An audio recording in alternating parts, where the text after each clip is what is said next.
എല്ലാ സുഹൃത്തുക്കൾക്കും life vision top സ്റ്റാറിലേക്ക് വീണ്ടും സ്വാഗതം ചെയ്യുന്നു. ഞാൻ GK തുമ്പക്കാരൻ. ലൈഫ് വിഷൻ ടോപ്പ് സ്റ്റാറിൻ്റെ വിസ്മയ വാർത്തകളിലേക്ക് എല്ലാവർക്കും സ്വാഗതം. ഇപ്പോൾ നമുക്ക് കേൾക്കാൻ സാധിക്കുന്ന വാർത്തകൾ സാബു ജേക്കബിൻ്റെ 2020 താമരക്കുളത്തിലേക്ക്. അപ്പോൾ അദ്ദേഹത്തിൻ്റെ അണികളിൽ 2020 അണികൾ പറയുന്നത് ഈ താമരക്കുളത്തിൽ ഒത്തിരി ചേറും മറ്റുമൊക്കെ അടിഞ്ഞുകൂടിയിട്ടുണ്ടാവും, ചേറും മാലിന്യങ്ങളും.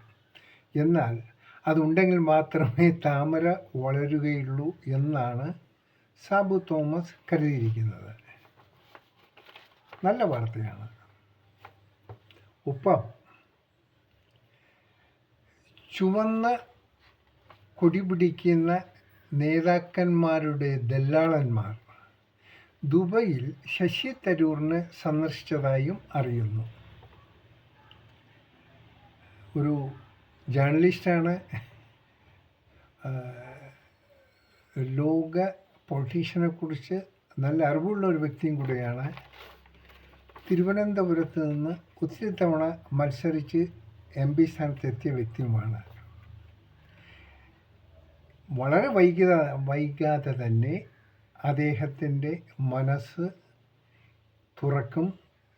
കേരള രാഷ്ട്രീയത്തിൽ അതൊരു വലിയ ഭൂകമ്പമായിരിക്കുമെന്നും പറയപ്പെടുന്നു. കാണാം, കുറച്ചുകൂടെ കാത്തിരിക്കണം. മറ്റൊരു വാർത്ത, കേരളത്തിലെ റിട്ടയർഡ് മുതിർന്ന പോലീസ് ഉദ്യോഗസ്ഥർ അവർ ഒന്നായി ചേർന്ന് അവരുടെ ഒരു സിൻഡിക്കേറ്റ് ഒരു പ്രബല കക്ഷിയിൽ ചേരും എന്നുള്ള വാർത്തകളാണ്, ഊഹാപോഹങ്ങൾ ഇപ്പോൾ നടന്നുകൊണ്ടിരിക്കുകയാണ്. ഇതൊന്നും സ്ഥിരീകരിച്ച വാർത്തകളല്ല, എന്നാൽ സ്ഥിരീകരിക്കപ്പെടും എന്നാണ് മറ്റുള്ള വ്യക്തികളിൽ നിന്നും അറിയുന്നത്. സ്ത്രീ പീഡന കേസിൽ സ്ത്രീകളെ പീഡിപ്പിച്ചെന്ന കുറ്റത്തിന് കാരാഗൃഹത്തിൽ കഴിയുന്ന രാഹുൽ മാങ്കൂട്ടത്തിൻ്റെ കഥ അതിവിചിത്രമാണ്. ഇപ്പോൾ കേൾക്കുന്നത് രാഹുൽ അല്ല സ്ത്രീയെ പീഡിപ്പിച്ചത്, മറിച്ച് സ്ത്രീകളാണ് രാഹുലിനെ പീഡിപ്പിച്ചതെന്നാണ് വാർത്തകൾ വരുന്നത്. ഇതിൽ എന്തൊക്കെയാണ് സത്യങ്ങൾ ഒളിഞ്ഞിരിക്കുമെന്ന് അറിയില്ല, തീരുന്നില്ല. അയ്യപ്പൻ്റെ സ്വർണം മോഷ്ടിച്ച പ്രധാന പ്രതിക്ക് ജാമ്യം കിട്ടി. കാരണം പോലീസിൻ്റെ ഭാഗത്തു നിന്നും കുറ്റപത്രം നൽകാൻ സാധിച്ചിട്ടില്ല. അപ്പോൾ നിയമപരമായി ജാമ്യം കൊടുത്തേ പറ്റൂ എന്നാണ് പോലീസ് ഭാഷ്യം. അത് വൈകിപ്പിച്ചതാണോ അതും അറിയില്ല. എന്നാൽ സന്തോഷ വാർത്ത, അകത്ത് കിടക്കുന്ന മറ്റ് വ്യക്തികൾക്ക് സന്തോഷത്തിൻ്റെ വാർത്തകളാണ്. അവരിങ്ങനെ ഓരോന്നോരോന്നായിട്ട് പുറത്തോട്ട് പോകും. ഇനി അയ്യപ്പൻ്റെ സ്വർണ്ണക്കേസും ഇങ്ങനെ ഒരു ഇതായി നടക്കുകയാണ്. UDFിലും LDFിലും MLA സ്ഥാനാർത്ഥി നിശ്ചയങ്ങൾക്ക് രൂപം കൊടുത്തു കഴിഞ്ഞു. ചെറിയ രീതിയിൽ പൊട്ടലും ചീറ്റലൊക്കെ നടക്കുന്നു. അത് അവസാനം തൃശ്ശൂർ പൂരത്തെക്കാളും ഉഗ്രൻ വെടിക്കെട്ടുകളിൽ ചെന്ന് അവസാനിക്കുമില്ലയോ എന്ന് കണ്ടറിയണം. കാരണം അത് കുറച്ച് വിഷമം പിടിച്ച കാര്യങ്ങളാണ്. ആരൊക്കെ മത്സരിക്കും, ആർക്കൊക്കെ മത്സരിക്കണം എന്നൊക്കെ ആരും മനസ്സുകൾ തുറന്നിട്ടില്ല.